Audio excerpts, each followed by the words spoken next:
Bom dia, boa tarde ou boa noite, conforme seja o horário que estejam me ouvindo.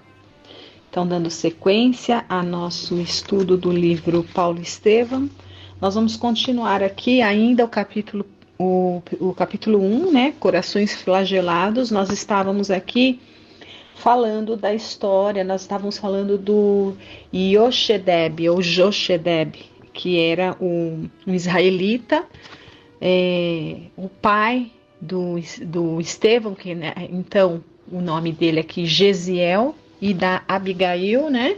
E ele era um israelita. A gente viu ali na semana passada que ele estava andando ali na cidade, pelas ruas da cidade de Corinto, e ele cruzou, né, com um grupo de soldados romanos, e ele muito intimidado, ele abaixou a cabeça, né, porque realmente a contenda entre os romanos e os judeus era muito grande. Os romanos se achavam realmente muito superiores, né, ali aos judeus. Aliás, eles se achavam superiores a todos os povos que eles dominavam, que eles conquistavam, né? E nesse período da história, Roma realmente estava dominando o mundo, né? Então, eles estavam ali no território romano, né? Ali na região, na cidade de Corinto, que hoje é um estado ali da Grécia, e ali também era dominado pelo Império Romano, né?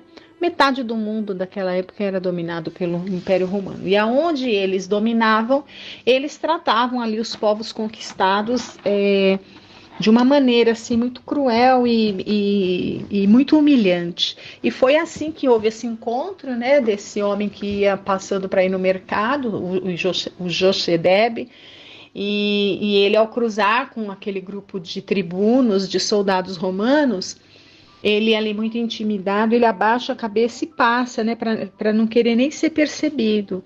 E aí o soldado para ele e chama-o de insolente, porque que ele não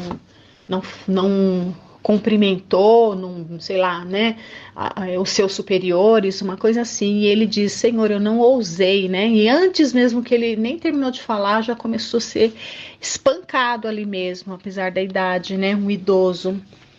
E aí ele continua indo, aí eles, depois que eles batem nele, dispensam-no. Ele continua, vai para o mercado ali com seus pensamentos, né, refletindo toda a situação, né? E aí, o que acontece? Ele vai para o mercado, né? E a gente vai continuar aqui. Quando ele está saindo do mercado, ele estava ali na feira fazendo as compras depois desse episódio, e a gente continua a leitura aqui, né? Então vamos lá. O movimento não era intenso na feira habitual como nos dias mais comuns. Entretanto, havia certa concorrência de compradores, mormente de libertos e pequenos proprietários que afluíam das estradas da Sencreia.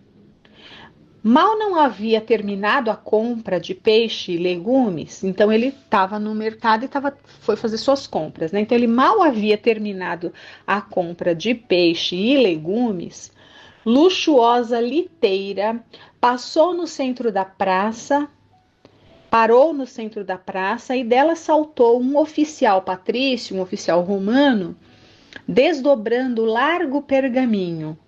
Ao sinal de silêncio que fizera emudecer todas as vozes, a palavra da estranha personagem vibrou forte na leitura fiel do édito que trazia. Então, eles estavam todos ali no mercado, poucas pessoas, e para uma liteira, sai um oficial ali, romano, desenrola um pergaminho e começa a fazer a leitura de um édito. O que é um édito?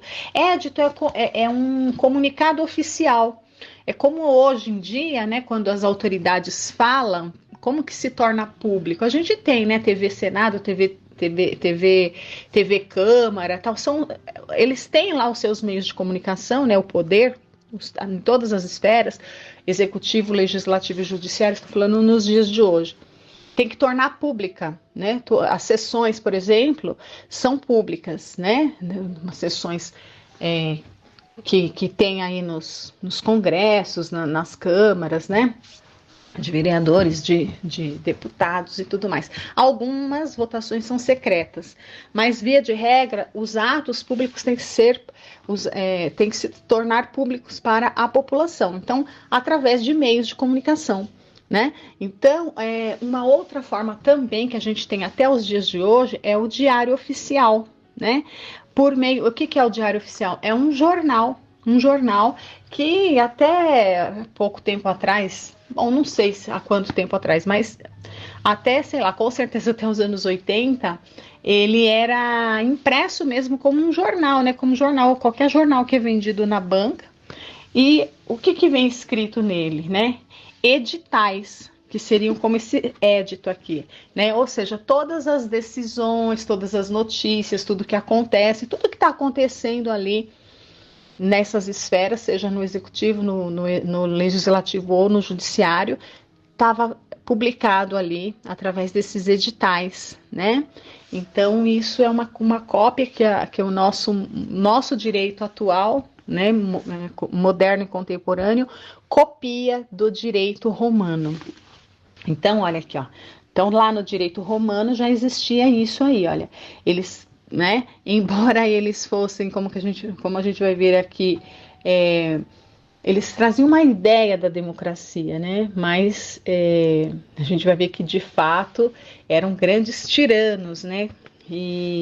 Mas eles tinham toda essa ideia já.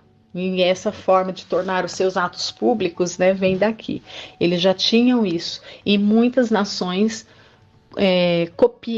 copiaram e copiam até hoje esse modelo do direito romano de tornar, né, públicas aí as suas ações, né? Então foi lido esse édito, né, que seria como nos dias de hoje, um edital, uma notícia oficial, né? E aí ele vai falar, olha o que continha nesse édito. Licínio Minúcio, aquele mesmo que nós estudamos a semana passada, que expropriava, lembram? Né? Então é ele mesmo, ele fez muitas atrocidades ali num outro tempo e agora ele estava de volta em Corinto, só que agora ele tinha um cargo, né? Ele tinha um cargo de maior poder ali, ele agora era uma autoridade mesmo, né? Então, olha, o édito vem tornar público uma decisão desse Licínio Minúcio, olha. Licínio Minúcio, questor do Império e legado de César, encarregado de abrir nesta província a necessária devassa para restabelecimento da ordem em toda a Acaia, convida a todos os habitantes de Corinto que se considerarem prejudicados em seus interesses pessoais ou que se encontrarem necessitados de amparo legal, a comparecerem amanhã ao meio-dia no Palácio Provincial junto ao templo de Vênus Pandemos, a fim de exporem suas queixas e reclamações que serão plenamente atendidas pelas autoridades competentes. Então, esse era o teor do edital, do édito, né? Esse questor do império, essa é uma característica do Império Romano. Cada lugar que eles conquistavam, que eles dominavam, eles colocavam uma autoridade. Por exemplo, lá na Palestina colocaram o governador Pilatos, aí tinha os questores ali em cada, vamos dizer, bairro, né, como se fosse hoje em dia bairro, né? Então, cada lugar eles colocavam um representante, né, do imperador, né, do império. No caso ali de Corinto, era esse Licínio Minúcio, que conseguiu ascender na política graças aos métodos muito desleais, né, que ele utilizava ali para conseguir, ele expropriava os bens das pessoas, fazia intrigas, entre outras coisas, né? E foi assim que ele chegou ao poder. E ele toma essa resolução que é lida ali, e esse senhor que havia sido espancado, o pai do do Gesiel e da Abigail, né, o Yoshedeb, ele ouve isso daí e ele sente ali uma certa esperança brotar no seu coração, porque como nós vimos a semana passada, ele era muito rico e quando houve aquela invasão de Roma ali, ele foi expropriado de muitos bens e pouco sobrou para ele. A única coisa que sobrou foi um pequeno sítio, né? Ele foi preso, inclusive, ele ficou alguns anos na cadeia e foi tanto desgosto que a esposa morreu e ficaram só os 2 filhinhos. Então, assim, o que sobrou para ele de tudo que ele tinha, né? E foi tirado injustamente. Sobrou um pequeno sítio e os 2 filhos, né? Então, quando ele ouve esse anúncio, né, de que o Império Romano ia atender as pessoas que se sentissem prejudicadas para poder devolver aquilo que tivesse porventura sido injusto, ele acredita nisso, mas isso aqui a gente vai ver, era uma armadilha desse Licínio Minúcio, né? Nós vamos perceber isso aqui à frente, né? Então, mas ele acreditou, ele era muito ingênuo, e então ele acreditou que houvesse, porventura, que realmente, né, ele acreditava, ele era um homem justo, então ele acreditava que haveria justiça. Então ele, de boa fé, achou que fosse realmente ter uma como podemos dizer assim, uma revisão, né, de todas aquelas arbitrariedades e que ele pudesse ser ressarcido por causa das injustiças, né? Vamos continuar aqui então a leitura. Lido o aviso, o mensageiro retomou a elegante viatura que, sustentada por hercúleos braços escravos, desapareceu na primeira esquina, envolvida por uma nuvem de pó levantada em remoinho pela ventania da manhã. Entre os circunstantes surgiram logo opiniões e comentários. Então todo mundo começou a ficar comentando a respeito, né? Os queixosos não tinham conta, ou seja, muita gente se sentindo ali prejudicada. Eram muitos, não era só o Jochedeb, né? O legado e seus prepostos, logo de começo, se apossaram de pequenos patrimônios territoriais da maioria das famílias mais humildes, cujos recursos financeiros não davam para custear processos no foro provincial. Daí a onda de esperanças que avassalava o coração de muitos e a opinião pessimista de outros, que não enxergavam no édito senão uma nova cilada, né, como a gente havia falado, né, uma nova cilada para obrigar os reclamantes a pagarem muito caro as suas legítimas reivindicações, ou seja, seria uma armadilha. Então tinha uns que achavam, o Jochedeb era um desses, né, que achavam que, sim, como tudo ali foi tomado com muita injustiça, como eles de fato foram injustiçados, talvez eles tenham, né, percebido isso e queiram ali reparar esse mal. Muitos pensavam dessa forma. Outros tantos ali já não acreditavam, achavam que era uma cilada, né, para tentar pegar o que mais pudessem. Vamos continuar para a gente ver essa situação. Jochedeb ouviu a comunicação oficial, colocando-se imediatamente entre os que se julgavam com direito a esperar legítima indenização pelos prejuízos sofridos em outros tempos. Então ele imediatamente se viu como injustiçado e achou que tinha direito ali à reparação, né? Animado das melhores esperanças, desandou para casa, escolhendo o caminho mais longo. Então ele resolveu mudar de caminho para não correr o risco de cruzar novamente com aqueles tribunos da ida, né? Então vamos aqui, olha, prestemos atenção. Escolhendo o caminho mais longo, de modo a evitar novo encontro com os que haviam humilhado rudemente. Não havia caminhado muito, então ele mudou o caminho, mas mesmo assim, olha, não havia caminhado muito, quando lhe surgiram à frente novos grupos de militares romanos em conversações ruidosas. Então ele mudou o caminho, mas tinha outra tropa nesse outro caminho, né? Defrontando o primeiro grupo de tribunos e sentindo-se alvo de comentários deprimentes, a transparecerem em risos escarninhos, o velho israelita considerou. Então, quando ele viu, o que esses soldados fizeram quando o avistaram? A mesma coisa que os outros. Começaram a rir, a fazer chacota com ele, piadinhas, né? E aí o que ele fez? Ele pensou. Quando ele estava indo, né? Aconteceu a mesma coisa, ele abaixou a cabeça, não ousou olhar para eles, e aí eles pararam, né? O pararam e disseram: como que você ousa passar pelos seus superiores e nem olhar, né? E bateram nele. Então agora ele pensou: bom, se eu não olhei na cara, eu apanhei, então agora eu vou cumprimentar. Então vamos ver aqui, né? Ele considerou, olha, ele ficou pensando, né? Que ele sabia que ia cruzar com eles ali nesses minutos, ele ficou pensando: deverei saudá-los ou passar mudo e reverente como procurei fazer na vinda? Né? Só que na vinda, quando ele estava indo para o mercado, ele passou mudo e reverente e sofreu ali, foi espancado por isso. E ele ficou nessa dúvida.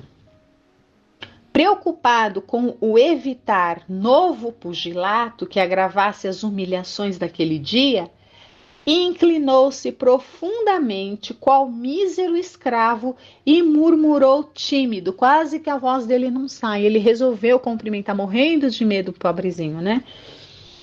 Mas como ele não tinha cumprimentado ali e foi agredido, então dessa vez ele resolveu então fazer diferente, mas ainda com medo, né? Olha o que ele diz: salve, valorosos tribunos de César.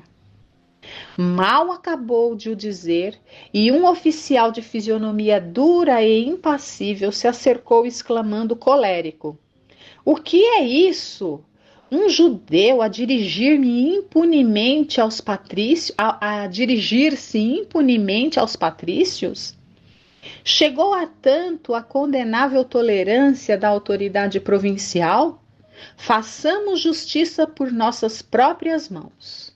E novas bofetadas estalaram no rosto dorido do infeliz, que necessitava concentrar todas as energias na vontade para não se atirar de qualquer modo a uma reação desesperada. Então, ele estava se contendo para não se defender, né? Sem uma palavra de justificação, o filho de Jared submeteu-se ao castigo cruel. Seu coração precípite parecia arrebentar de angústia no peito envelhecido. Todavia, o olhar refletia a intensa revolta que lhe ia na alma opressa. Impossibilitado de coordenar ideias em face da agressão inesperada na sua atitude, impossibilitado de coordenar ideias em face da agressão inesperada, na sua atitude humilde, reparou que, desta vez, o sangue jorrava das narinas, tingindo-lhe a barba branca e o linho singelo das vestiduras. Isso, porém, não chegou a sensibilizar o agressor, que, por fim, lhe vibrou a última punhada na fronte enrugada, murmurando: safa-te, insolente. Então ele apanhou novamente na ida e na volta. Primeiro apanhou porque não ousou, como ele disse, né, olhar no rosto dos tribunos e foi acusado de ser insolente porque não cumprimentava os seus superiores. E na volta ele então decide cumprimentar, e ele cumprimenta de uma forma assim, até se humilhando, né, e exaltando ali, e ainda assim ele é também rechaçado e advertido pela insolência de ter ousado olhar e falar e dirigir a palavra, e é espancado novamente, né? Bom, sustentado a custo o cesto que lhe pendia dos braços trêmulos, Yoshedeb avançou cambaleante, sufocando a explosão do seu extremo desespero. E ele ia pensando: ser velho, né? Pensava.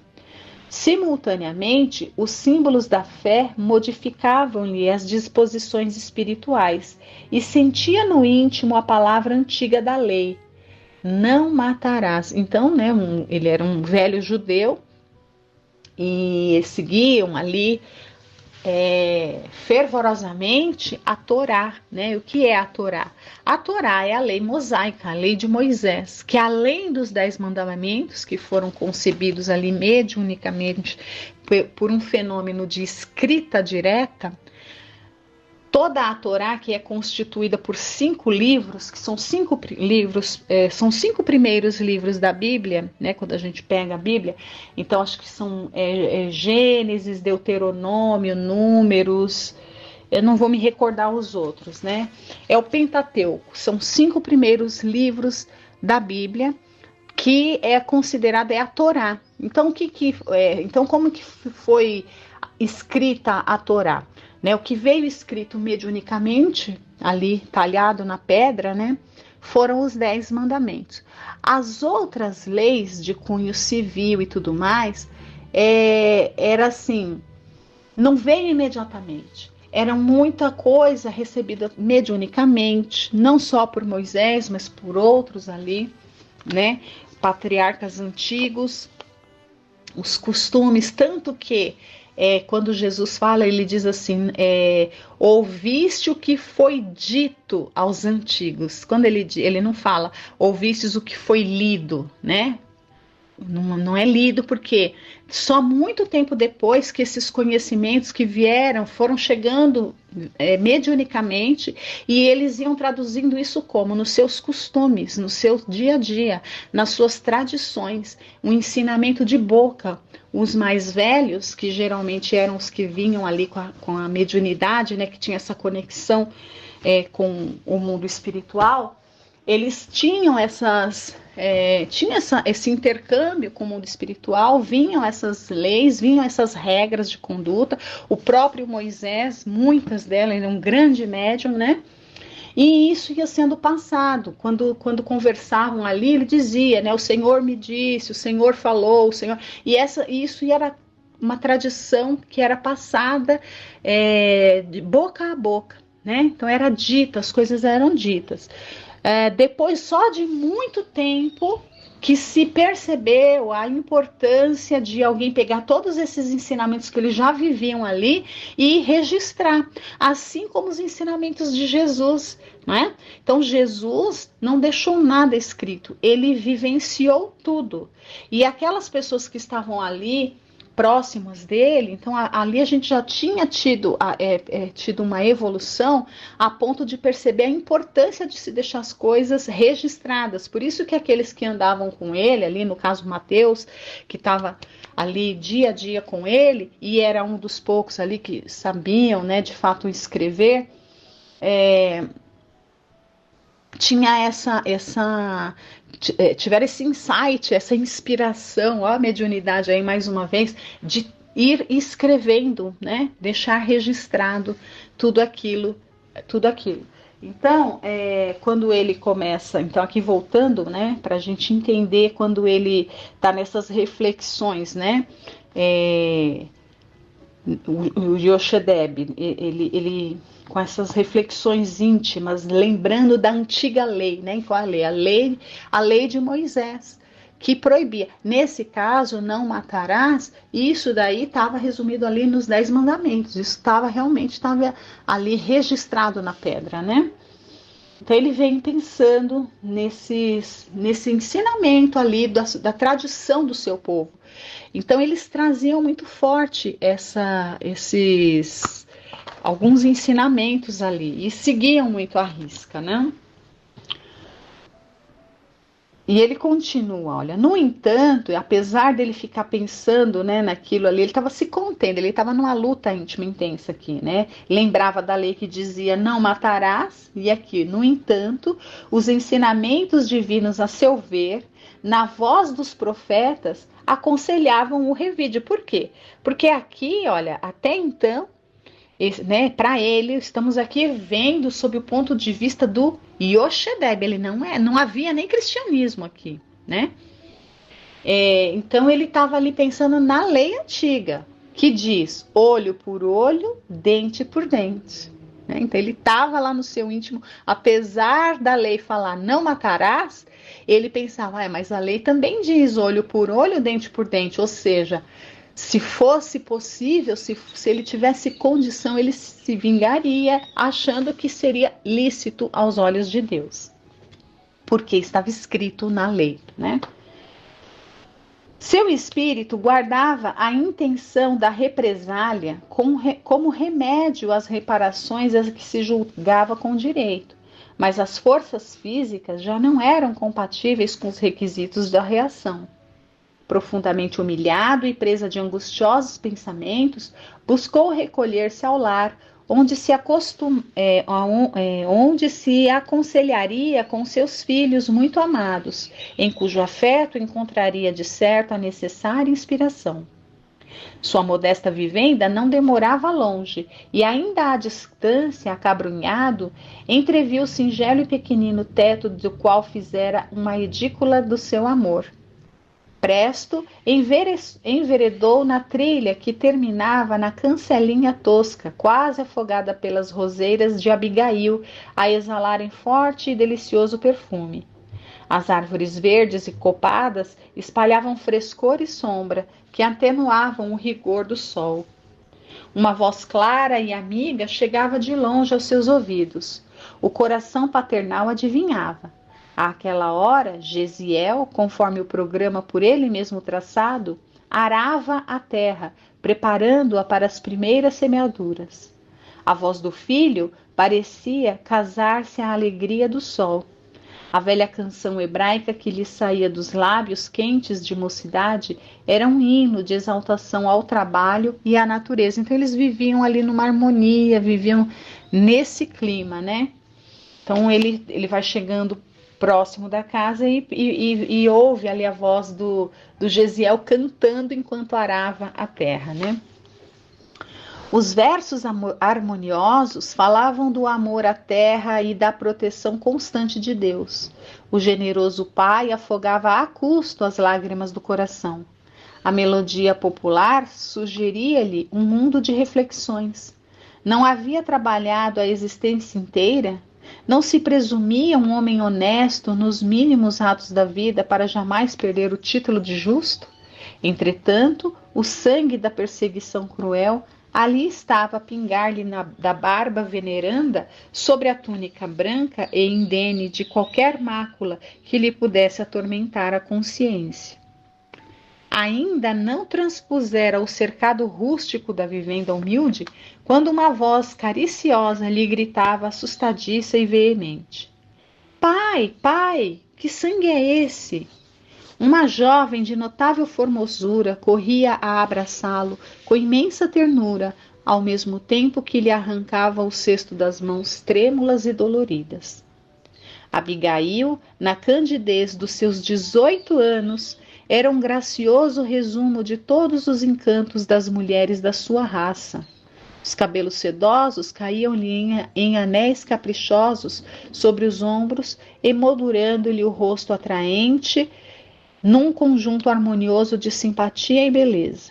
No entanto, o que mais impressionava no seu talhe esbelto de menina moça eram os olhos profundamente negros, nos quais intensa vibração interior parecia falar dos mais elevados mistérios do amor e da vida. Filhinha, minha querida filha, murmurou ele, amparando-se nos seus braços carinhosos. Em breve dava conta de todas as ocorrências, e enquanto o velho genitor banhava o rosto contundido na infusão balsâmica que a filha preparara cuidadosamente, Gesiel era chamado a inteirar-se do acontecido. O jovem acorreu solícito e pressuroso. Abraçado ao pai, ouviu-lhe o desabafo amargo, palavra por palavra. No vigor da juventude, não se lhe poderia dar mais de 25 anos, mas o comedimento dos gestos e a gravidade com que se exprimia deixavam entrever um espírito nobre, ponderado e servido por uma consciência cristalina. Então, os filhos vão recebê-lo, né? E aí dá aqui, o Emmanuel dá essa descrição do perfil dos dois, né? E aqui a gente percebe que, no caso, quando ele descreve o Gesiel, a gente percebe que, apesar da juventude, ele demonstrava uma maturidade espiritual que nós vamos verificar mesmo, né, a partir da próxima, nos próximos capítulos aqui. A semana que vem a gente continua a nossa leitura, em que ele ali, com muita lucidez, vai aconselhar o pai a respeito desse desejo que o pai tem de